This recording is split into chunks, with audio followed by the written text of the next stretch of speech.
네, 안녕하세요. 오늘 슬조 북클럽 시간입니다. 슬조 북클럽에서는요, 제가 먼저 읽어보고, 이거는 정말 좋다, 꼭 읽어보셨으면 좋겠다 하는 책들을 추천해 드리고 있습니다. 오늘 소개해 드릴 책은 유아부터 고등까지 미성년인 아이를 양육하고 있는 부모라면 누구나 한 번쯤 꼭 읽어보셨으면 좋겠다고 자신 있게 추천해 드리고 싶은 책이 있어서 소개해 드립니다. 제가 몇 달 전에 강의를 하나 들었어요. 서울 삼성병원의 소아정신과 교수님께서 강의를 해주셨고, 제가 그 강의를 이제 들었는데요. 그때 그 교수님께서 지금 미국에서 굉장히 화제가 된 어떤 책이 있는데, 이 책을 아직 한국에는 출간되지 않았으니까 구글 번역기를 돌려서라도 꼭 읽어봐라, 그렇게 추천해 주셨던 책이 있었는데, 당시에 이제 아직 출간이 되지 않은 상태라서 진짜 번역기를 돌려야 되나 라는 생각을 하면서 출간이 어서 됐으면 좋겠다라고 기다리던 책이었고요. 그 책이 출간되어서 소개해드리게 되었습니다.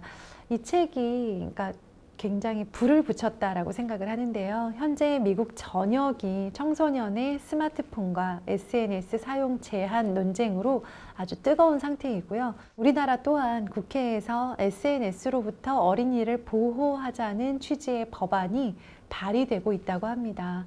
전 세계의 부모가 지금 읽고 있고 또 한국의 부모도 읽게 될, 읽어야만 할 책이라고 생각하던 책의 한국어판이 정식 출간되어서 설레고 반가운 마음으로 이렇게 소개해 드리게 되었습니다. 궁금하시죠? 책의 한국어판 제목은 불안세대입니다. 바로 스마트폰에 중독된 우리 아이들을 표현한 문구인데요. Z세대, 알파세대, 코로나키즈 등 우리 아이들을 칭하는 세대명은 다양하지만 불안세대 이렇게 직접적으로 표현한 건 처음입니다만, 사실 스마트폰 중독이라고 하는 돌이킬 수 없는 지금의 모습과 연관지어서 생각을 해본다면 우리 아이들을 불안세대라고 하는 별명으로 불러도 사실은 크게 무리가 없다라는 점에 어느 정도는 동의하실 거라고 생각해요. 저는 책 제목을 딱 듣는 순간 우리 아이들의 이야기다라는 생각이 들었거든요. 미국에서 출간된 책인데요. 이 책은 2024년도 최고의 문제작으로 불리울 정도로 아주 크게 반향을 일으키면서 화제가 되고 있다고 하더라고요. 세계에서 가장 영향력 있는 심리학자 조나선 하이트는 이 책의 저자인데요. 우리 아이들의 SNS 사용을 금지하라고 주장하고 있어요. 요즘 애들이 이상하다.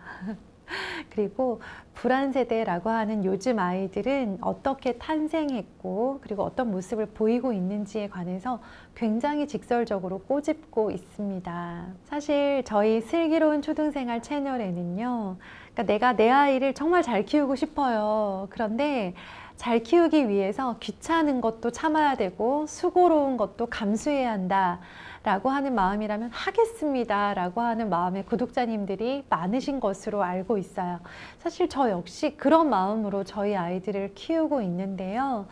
그렇다면 최근 들어 우리 청소년들의 정신질환이 마치 유행병처럼 증가하고 있다는 사실도 어느 시점부터는 깨닫고 계실 거예요. 특히나 우울증, 그리고 불안, 자해, 자살 생각 등의 지표에서 그 수치가 2배 이상으로 가파르게 증가했다는 점도 이미 우리 아이들의 상황, 그리고 주변에 있는 초등학생, 중학생들의 상황을 통해서 잘 알고 계시리라고 생각을 합니다. 아이들 SNS 시작했나요? 네, SNS를 사용하기 시작한 아이가 있는 가정이라면 누구나 그것으로 인한 갈등을 경험해 본 적이 있으실 것 같아요. 책에서는 이 상황을 고통의 급증이라는 표현을 쓰더라고요. 저자는 부모는 규칙을 정하고 제약을 가하려고 하지만 이미 집안에는 전자기기가 너무나도 많고 어떤 규칙을 완화해야 할 필요성을 놓고 너무나도 많은 설전이 가족 구성원들 안에서 벌어지고 있는 상황, 그리고 정해놓은 규칙을 우회하는 방법 역시 너무 많잖아요.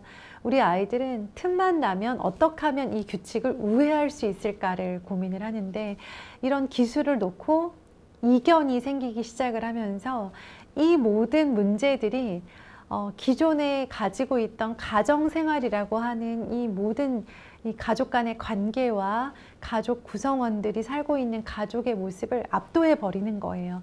그런 현실들을 적나라하게 꼬집어서 표현하고 있습니다. 제가 이 책 전체에서 가장 흥미롭게 읽었던 부분은 스마트폰 기반 아동기의 기본적인 해악 4가지로 정리한 부분이 있어요. 그 4가지가 뭐냐면요. 사회적인 박탈, 그리고 수면 박탈, 주의 분산, 그리고 중독입니다. 너무나 공감하시죠?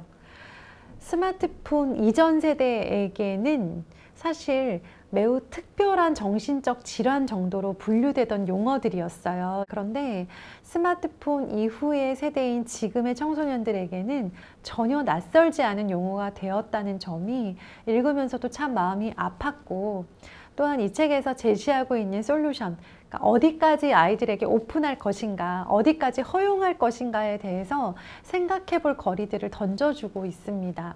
요즘 애들은 너무 불안해, 너무 나약해, 어떡하지? 얘네들이 크면 어떻게 될까라고 사실 지금 아이들이 가지고 있는 그런 걱정스러운 부분들에 대해서 굉장히 지금 어른들이 쉽게 평가를 하지만, 사실 따지고 보면 이거는 어른들의 직무유기의 결과물이라는 점에 대해서 전혀 아니라고 부인하기는 어려울 것 같아요.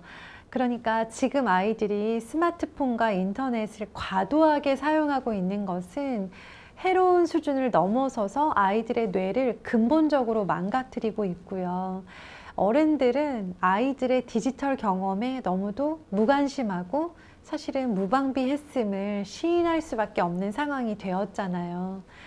자녀가 담배를 피고 흡연을 하고 혹은 안전벨트를 착용하지 않는 상황들, 그러니까 위험할 수 있다라고 생각되는 그런 상황들에 대해서는 부모가 굉장히 민감하게 반응하고 있지만, 사실 그것들 못지않게 굉장히 위험한 스마트폰 과다 사용에 대해서는 문제의식이 너무나도 낮습니다.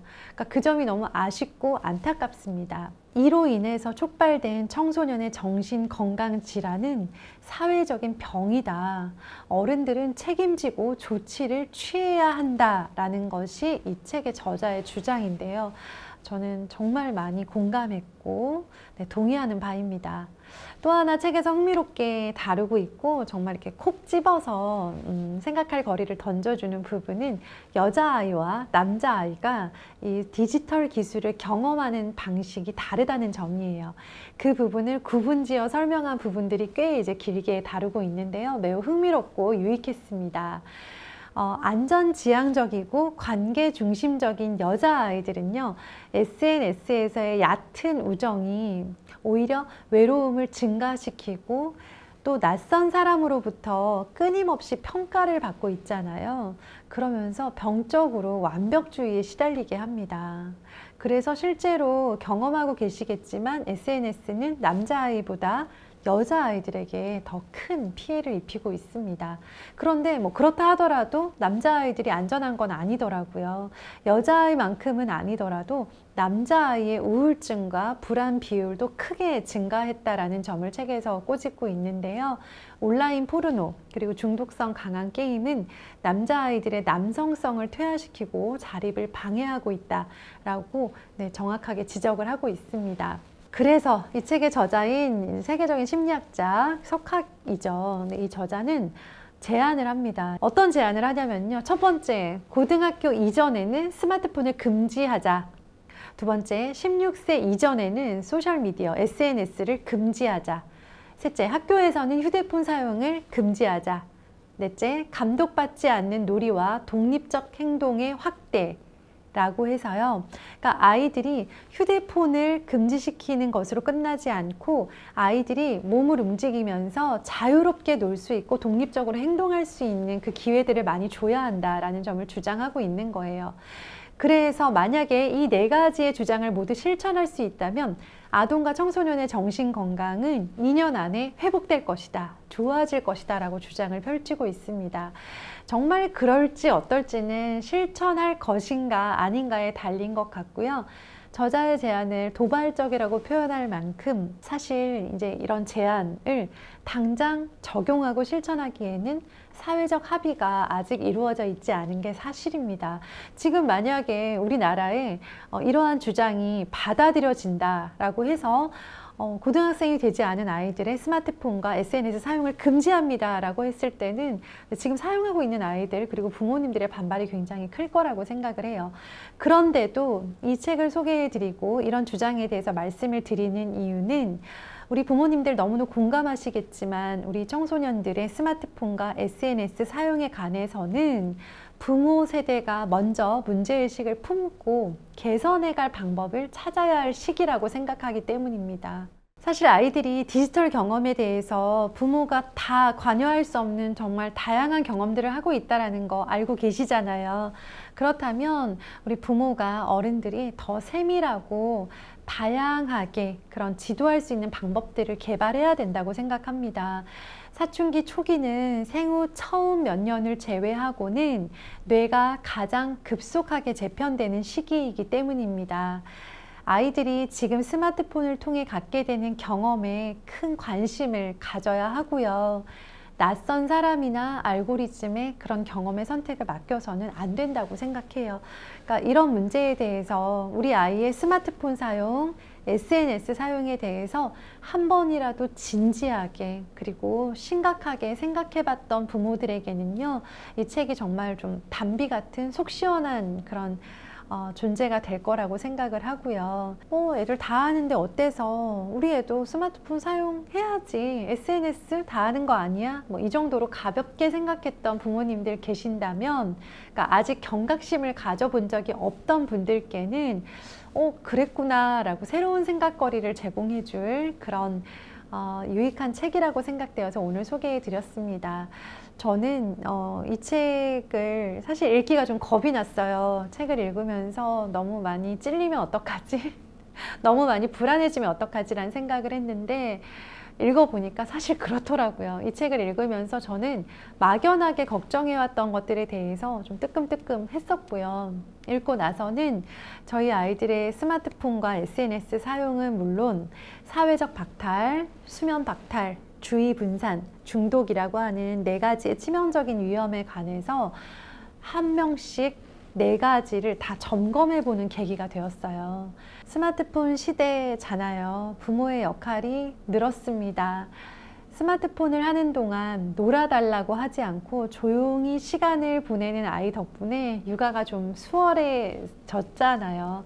그런 경험을 했었다라고 한다면요, 이제는 부모가 아이들이 위험에 빠져 있음을 파악하고 도움을 주어야 하는 그런 새로운 국면을 만났다고 생각을 합니다. 그래서 적절한 시기에 이런 책을 읽어보시면서 생각하고 또 실천하고 결심하고 대화해야 될 부분들에 대해서 꼭 한번 점검해 보시는 그런 계기가 되셨으면 좋겠습니다.